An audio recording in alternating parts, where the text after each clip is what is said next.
I totally believe that being informed and observing what's happening out in the world is very, very important for a couple of reasons. Number one, it allows us to understand what our consumer, our customer, is reacting to. Why are they behaving the way they are? And number two, it allows us to understand why our competition is going to behave the way they're going to behave because they are allowing to be influenced by all of this, just like their customer.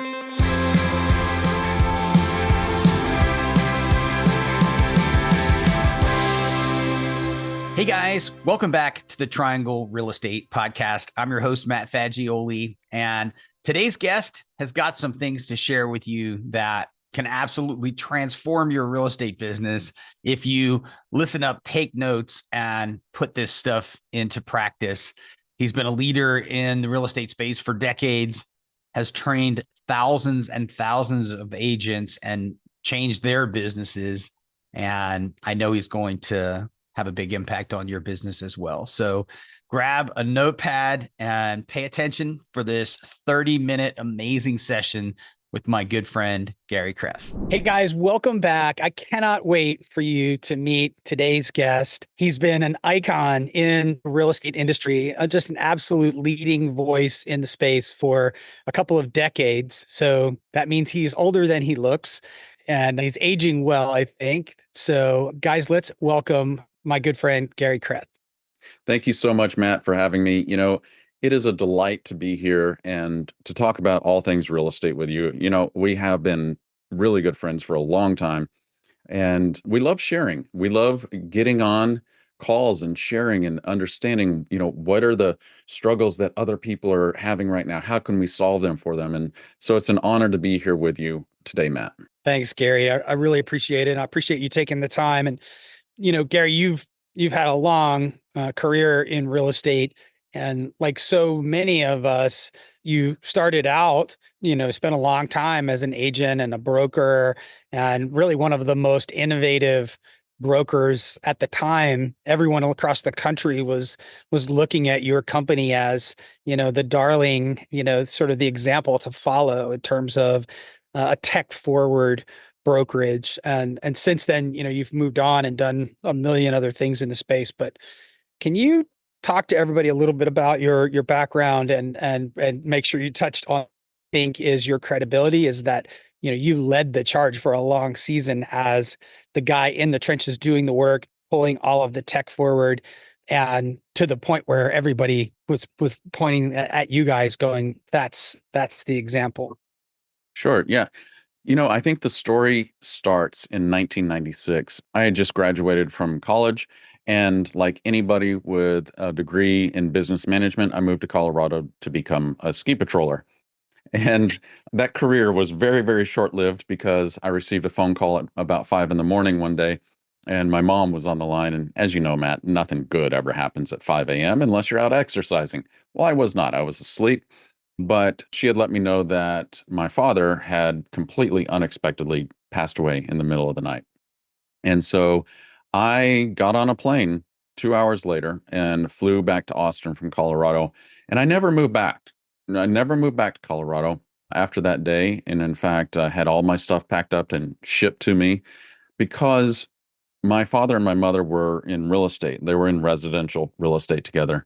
And I knew that, they spent every minute of every day together. And with him passing like that, I knew she was going to die of a broken heart very quickly if we didn't do something. And that solution that came to my mind was, well, I'll get my real estate license. It's like, what do you do when all else fails in this life? You get a real estate license. And so I did. And very quickly, I was going through all of my father's files after he died, and I quickly realized how inefficient real estate was and how inefficiently run all of the practices, all the way from lead generation to lead conversion to nurturing relationships to listing presentations, buyer presentations, and contracts and storage of filing systems. Everything was completely inefficient.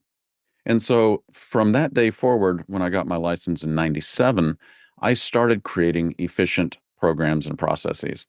Then in 2010, Apple came out with their first iPad, and I looked at it and I was like, man, I think this could revolutionize the way I do my own business. So I stood in line. I was one of those first first buyers of the iPad and started creating a process, a workflow of how to use technology to really make life much more efficient for me and for my client.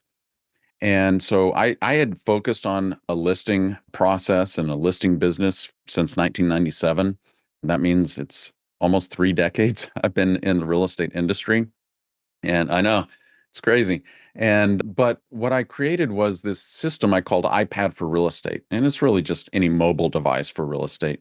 And it got picked up by Apple, it got picked up by Inman, it got picked up by Evernote, and they started looking at our business and our operations of what we're doing. And so Apple flew us out to Cupertino. They shot a business case study on us. They flew their crew back to Austin to see, exactly what does this look like in practice. And so from that point forward, I was always thinking, how do I continue to elevate my own client's experience in real estate and elevate my own business and my agent's business? So at the time, I was running Good Life Realty. And my focus was, how do I help my agents increase their productivity, have a really sustainable business, and not get into real estate, get disenfranchised with it because it's so difficult to get started, and then go back and get a job. I did not want that for them. I didn't want that for me. And so from that point forward, we started getting calls and inquiries from agents and brokers across North America of, how do we implement this into our own business? And that was the birth of the paperless agent. That is where we started creating these systems, these processes for other agents and brokers to be able to utilize and adopt and adapt into their own businesses, so that they never had an empty pipeline of business. It was always growing. And so that's where I come from. That's why I'm here. That's why we're talking today. Well, you talked about the brand name, the Paperless Agent, and at the time when you guys launched that, it seemed like a foreign language. When you look at it now, you're like, yeah, of course, we're all Right. we're all paperless now. But 15 years ago, it was unbelievably cutting edge. And, for all of you agents or brokers who are listening to this who weren't in the business 15 years ago, that was really before electronic signature. It was certainly coming out and available and legal in certain places, but not widely used. And you guys were just absolutely the pioneer. Well, yeah, it was a lot of fun. I mean, I remember the days of flying out to California to speak with the founder of DocuSign on their main stage, talking about e-signature in real estate and helping them pioneer that and push that forward into every single state in the union. And I mean, at the time, it was only allowed in certain areas of the United States. And of course, now it's widely spread. But we really did enjoy working to, I guess, amplify every real estate agent's business, because it was so important to me and still is. Well, I really appreciate all of that background, and I wanted our listeners to understand who you were and the depth of your roots and experience, not only in real estate but in the tech side of real estate, and which is helping agents and brokers navigate what is now, year after year, we think this is the most complicated market we've ever seen. This is the most complicated market we've ever seen. Well, 2024 is for sure the most complicated environment we've ever seen, and it might get crazier. It probably will, it looks like. And so it's the hardest time ever for agents and brokers to navigate and figure out what to do next in their business. And your voice is so spot on and so consistent and so, based in reality and processes that don't go away. The details change, the tech changes, but the tried and true reality of how to execute in the real estate business doesn't change. And you're one of my favorite voices for that. So what I'd love for you to do today is just share with us, what are you telling your clients and friends in real estate about what they need to do for 2024? So I love that. Yes, that with that intro, and we focus on the tried and true first. And so I like to preface what I'm about to say with an analogy, and that is building a home. I think, all of us in real estate, we can relate to this. We understand this. We understand the process. And the process of building a home and building your business are exactly the same. And what you must do first is after you have the land, and the land in real estate is your real estate license and an affiliation with a broker. After you have that set, what's the first thing you have to do is you have to pour the foundation. Like you've got to pour a solid foundation for your home or your business. Because what I see a lot of real estate agents doing, which I think is a big mistake, is going for the what I call the shiny penny syndrome. And the shiny penny syndrome is what is the fastest, easiest way for me to get a transaction right now? And they start looking externally of all of these new ideas and new ways to buy business. And they go out and because they're sold on this idea that if you just spend this amount of money generating these leads or buying these leads from this online source, what's going to happen is you're going to have a windfall of money and your business is going to explode. Reality is, online leads on average do not transact for 18 months after they contact you. Okay, so which is fine. If you have a business, a foundation of your business already set, that could be, I don't know, the framing, that could be the finish out, that could be the roof. I don't know how that fits into your own personal business, but what I'm here to talk about is the foundation, and that cannot be the foundation of your business unless you are backed by a lot of money. And you don't need a transaction in the next 18 months because those are real statistics. And so what I talk about is what is the foundation of every real estate business, and it's something that makes so many real estate agents cringe. And I don't understand this. And that cringe factor comes from the recommendation or the assessment or maybe even the assertion that your contacts and your connections are the foundation of your real estate business. Here's why. Imagine this, if you will, Matt. I contact you out of the blue from the internet and I'm talking to you and you're like, yeah, I want to buy this house. How much trust do you have in me to take care of your needs, your wants, your fears, your concerns when buying or selling real estate? If you're a cold lead off the internet and I'm just contacting you there, there's very little trust. However, your contacts and your connections already know, like, and probably trust you to a certain degree. So you've already spent all of this capital, this social capital, building these relationships. It seems a waste to let that just go because here's what's going to happen. If we don't focus on building that foundation of our contacts and our connections first, what you're essentially saying is that I trust another real estate agent to take care of those people's needs before me. So I trust these other agents to do it better than I would. I don't think that's true. And in fact, I think what the truth is that we can take care of our contacts and connections better than anyone else because there's that care and concern for them already. But I think the fear is, well, I don't want to seem like I'm begging them for business. I don't want to seem like I'm asking them for something. I don't want to seem like whatever, fill in the blank. And Mhm. so we have this inherent fear of being rejected by those we hold closest. And what the reality is that if we are not offering valuable real estate information and our expertise to them, and what I would also say is elevate this to a voice of reason in these times of uncertainty, or as you said, Matt, earlier, the craziness of 2024. If we are not offering that voice of reason and that expertise to our contacts and connections, they're going to go find it somewhere else. Mhm. So, what I say is that the foundation of any real estate business is making sure that you have a 5-step real estate marketing system in place to consistently connect with, educate, and share your knowledge with your contacts and your connections. Okay, so this is a 5-step real estate marketing system that we use at the Paperless Agent for all of our clients. And the 5 steps are these. I'll just very briefly go over them. And if you have any questions about them, Matt, just let me know. Number one is blog article. You must have really great curated content for your blog article to be able to produce every single month. This does not, please, please, please, this does not mean going to ChatGPT and saying every single month, write me a 2,000-word blog article on this subject. Do not do that. It does not connect with your clients. So You need a blog article with relevant real estate information that is timely that you're posting every single month. Number two, you have to then communicate that with your contacts and your connections. And the very easiest way to do that is through an e-newsletter. So every single month, you must have an e-newsletter that discusses little topics within that larger blog article and then hyperlink back to that article. That's step number two. Step number three is you have to have social videos. Video is the most important thing we could be doing right now. I mean, heck, Matt, we're on video right now.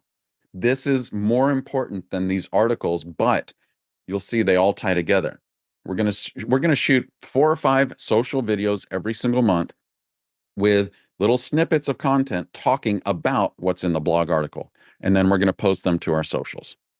So that's step number three. Step number four is social media posts. Social media, yes, usage of social media is declining, but that doesn't mean it's going away. And in fact, right now, the largest number of home sellers in the United States are baby boomers. They're looking to downsize right now. It's the largest demographic of home sellers right now. And so what we need to do, and by the way, they're all on social media. Why? Because this is the only place where they get updates about their grandkids, right? They get to see the videos and the photos of their grandkids. So they're on social media to follow their family. And it's a great way for us to engage with them. So we're going to have social media posts every single week of every single month of the year. And then, so that's step number four. And step number five is direct messaging. You know, Matt, I think the days of dialing for dollars, the cold calling days, I think those are over. I don't know about you, but I don't answer this phone. I don't. Unless it's a family member calling, I don't answer. I want to see what the voicemail is. And so us calling our contacts and connections incessantly needs to stop. And in fact, what we need to do is be less invasive into their world. And the least invasive way for us to contact them directly is through messaging or shooting videos on social media and sending it to them. And through a direct message on Facebook or Instagram. One of the most powerful ways to do it. I don't text message my contacts and connections anymore with this information. I send it through social media because that is the least invasive way. I'm not in there on their phone leaving voicemail. I'm not sending them a text message. I'm going to social media and communicating there. And so that message has nothing to do with real estate, by the way. It is, hey, Matt, Gary here, just wanted to check in with you, see how you and your family are doing. By the way, if you have a moment, I would love to hear about you guys. Just shoot me a message back when you have a moment. And here's what happens is that if there's a real estate conversation to be had, they're going to bring it up because I have set the context for that conversation through the first 4 steps of what we call omnipresent marketing. And omnipresent marketing is being everywhere all at once with a consistent message that is not invasive, but it's a consistent message so that when Matt has a real estate conversation that he wants to have with me, he brings it up. And it's simply because I've been communicating consistently with him every single month through that 5-step process. And that is the foundation of any real estate business in our minds. Man, that is so well packaged. And of course, everything you said is things that we've heard before, but to nail it down to those 5 simple steps is so accurate. And I want to touch on the last point, which for the years, which were years ago, that I was one of the top agents in my state. You know, you nailed something. That's you've done all of the work to make yourself omnipresent. So when you walk into a room, and I always thought of it as like when I went to a party in my neighborhood or my farm, if I walked into that room, I didn't have to say anything. Like everybody knows who I am and what I do. And I don't want to say anything, but without a doubt, those conversations people are going to come to you. Well, they do. And Matt, let me ask you this question. So when you walked into those rooms, what was the biggest question that people had for you? Well, that's the Mike Simonson 3, right? You know, how's the market? How's the market? What's my home worth? What's the third one? He's going to strike me down. I can't remember the third one off the top of my head, but it's always how's the market? What's my home worth? Right. Right. And you have to have built the authority in advance for them to want to know your answer to those questions. Exactly. Yes, absolutely. And what I love about that fifth step that we created is it really focuses on the fundamentals of a real estate career. Because, if you go, let's say you're working at a corporate job at Microsoft or Dell or Apple, whatever, what you're working in is either a B2B or a B2C business. So that's business to business. So business selling to business or business selling to consumer. In real estate, we are completely different. And I love this term. And we are in the H2H business. And that is, we are in the human to human business. We're not in the business to consumer. They're not even really consumer. They're humans.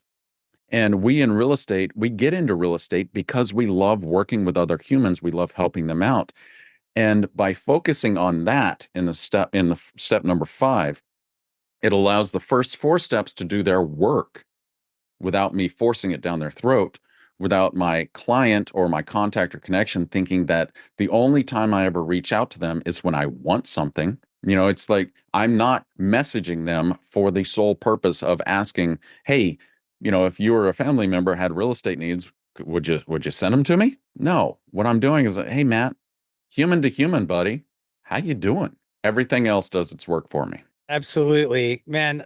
That's so right on, and I think you also talked about only 3 or 4 videos a month. I want you to talk more about that because I've heard some people, and I guess I would subscribe to more videos per month, but maybe 3 or 4 is enough. I'd love to hear you expand on those thoughts a little bit. Sure. Yeah. So what I'm focused on is I'm focused on creating scripts that I and all of our clients can use to literally so easily hold up the camera like this and just shoot the video, no post production. You just read the script, you shoot the video, and you post it. And the purpose here is always building authority in our community and building trust. And here's what's really interesting about video, Matt, is it is impossible for a contact or a connection that I've never done business with to understand what it's like to work with me until they actually work with me until now. Because video allows us to share with them examples of what it's like to work with me, what it's like to gain my knowledge without ever walking into a house with me or having a listing appointment with me. They already know what it's like to work with me. And so, what we're doing through these 4 or 5 videos every month that we're shooting is we are simply sharing our knowledge. We're sharing what it is like, what you will experience when you work with me. One of the biggest things I've learned from video is the more I'm able to share, the more it educates our client. And so, fear actually comes from ignorance. I learned this from Yoda, and that is fear leads to ignorance. I'm sorry, ignorance leads to fear. Fear leads to hatred. Hatred leads to the dark side. We won't go to the last two, but ignorance does lead to fear. And so when I walk in and I'm meeting with a buyer for the first time, or I walk in and I'm meeting with a seller for the first time, there's a lot of fear because they are ignorant as to what is about to happen. They have no idea. And so the more I can reduce that fear and reduce their ignorance by increasing the education and the knowledge that I'm giving them, the more likely they're going to trust me, the more confident they're going to be when they meet with me, the easier it is going to be for me to transact with them because I've already built that trust. And only video can do it to that degree. It's so much easier today than it was when I did it, which is now 20 years ago. It was newsletters and a million other things. And maybe the most famous thing that I was famous for at that time was the stupid shopping carts at the store, which never generated a lead ever, but that wasn't the point. It was that omnipresence that you're talking about. Absolutely. And, so many people would, when they did decide that they wanted to engage, would always mention, the stupid shopping carts. And so it has to be part of the larger strategy. And, and again, what blows me away though is how easy it is now to pick up your phone, record some videos, maybe run some really small audience ads, which is something that I've become really enamored with in recent years. Is, it's not the audience of 10,000, it's the audience of the 100 people that like you the most. Yeah. What if they opened their Facebook and saw your face every single time at a cost of, pennies per day, that kind of thinking. So what do you think? Comment a little bit, if you will, about the way we're going to have to engage clients differently in light of all of the changes coming, the DOJ and all that stuff. And of course, there's lots of opinions around that, but the opinions about what's happening, I don't think change the actions that we have to take and the way we need to run our business. I 100% agree with you. And so I think if we can take a step back from that and actually look at this a little more universally, is philosophically, I strive every day to not allow what is happening out there to affect what's going on in here and here.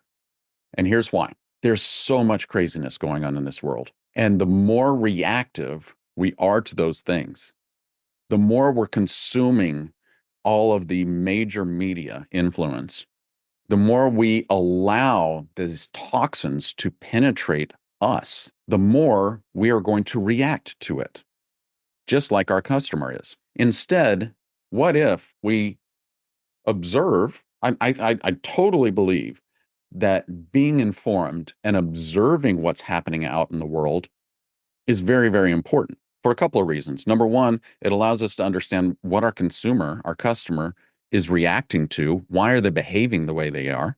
And number two, it allows us to understand why our competition is going to behave the way they're going to behave, because they are allowing to be influenced by all of this, just like their customer. So it's a great way to understand what's going on. And I call it reading the world. That is from Dr. Fernando Flores. He talks about reading the world, understanding what's going on out there, not for the sake of reacting to it, but just for the sake of understanding what other people are reacting to. So if we can apply that lesson to what's happening in the real estate industry right now, it's fantastic to be educated about what's going on. Who's getting hammered with these lawsuits? Who's being affected? And then also understanding what different questions might be posed by our customers in our next buyer or listing consultation. Really good information to have. Should not be changing the way that you behave at all, because you should not have behaved in a way that created this anyway. And so what it does is it just reinforces, okay, transparency, education, knowledge, branding, it all matters a ton. And the more that we are grounded in that, and the more that we have very solid answers and ways to instruct our clients and educate them about what's happening and about why they might want to offer a buyer agent or broker compensation, why they might want to be able to act a little bit differently than everybody else to attract the highest bid. The more that we can reinforce that into our language, the higher status we're going to have with our clientele. So, number one, we should have never been behaving in a way that got us into trouble in the first place, which, I mean, if people are sitting here watching this right now, that tells me a lot. That says that you probably were not, because those who are out seeking knowledge, seeking education, seeking more from people like Matt are probably not the ones who were doing the wrong things in the first place. So I think that as long as you focus on these things and have educational ways to speak with your clients, you're going to stand out from the crowd. It's all about differentiation these days. The more we can differentiate from everybody else, from all of that other noise, the more you can be a voice of reason. I love that term. I keep harping on it. Be the voice of reason in uncertain times. The more you're going to build trust, because superior trust is what is going to land you more clients and build your pipeline faster than anything else. Man, that's so good. I heard the phrase the other day, building deep authority. And, it really goes back to your 5 steps to say, like, If you've done the work over and over and over again to build your voice so that you're that deep authority, then they're going to come to you with those conversations and with that trust already built. And then that just changes the dialogue from there. Absolutely. Hey, Garry, thank you so much for jumping on and sharing with us. Your insight is always incredibly useful. And, it behooves every agent and broker that somehow comes across your path to learn what you've learned and share with, the way you approach the business. Tell everybody, how can they find you online? So a couple of ways. Number one, check us out, thepaperlessagent.com. We have a lot of educational materials, things for free there, like a lot of takeaways. Go check that out. We have an easy button if you want to implement the 5-step real estate marketing system into your own business by joining our marketing club. It's $77 a month. And then also hit me up online. I would love to connect with everybody here on Facebook. It's just, hit me up on Garry Creath. Awesome. Well, we'll share all of those links in the notes for sure. And Garry, I hope you'll come back and join us real soon. And everybody listening, thanks so much for taking the time today. And we'll see you back here real soon. See you, Garry. Thanks, Matt.